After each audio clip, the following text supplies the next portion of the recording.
Salam hörmətli izləyicilər, hər vaxtınız xeyir olsun. Gördüyünüz kimi 24 minlik LG kondisionerli. Kompresor yanmışdı. Təzə yeni kompresorla əvəz eləmişik.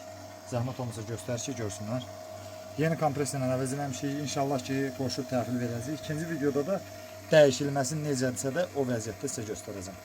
Əgər sizin də kondisionerdə problem varsa bizim səhifədə nömrəmiz var. Əlaqə nömrəmizdən əlaqəyə çıxa bilərsiniz, WhatsAppda yaza bilərsiniz. Öncədən təşəkkür edirik. Düzəltdiyimiz, dəyişdiyimiz detallara da 6 ay zəmanət veririk.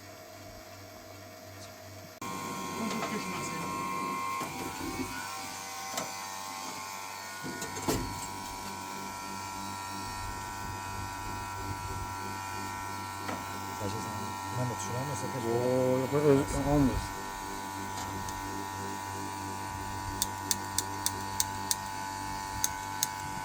Vaktimi söndürün hadi.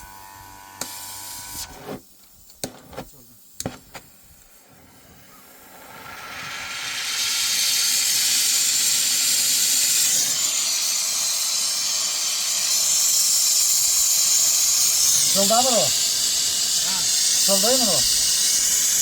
Az bir şey. Az yok.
Sağa sola tepesine.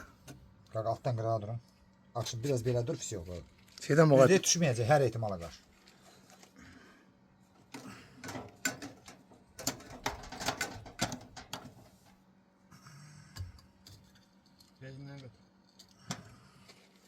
Lütfen saxla kameranı.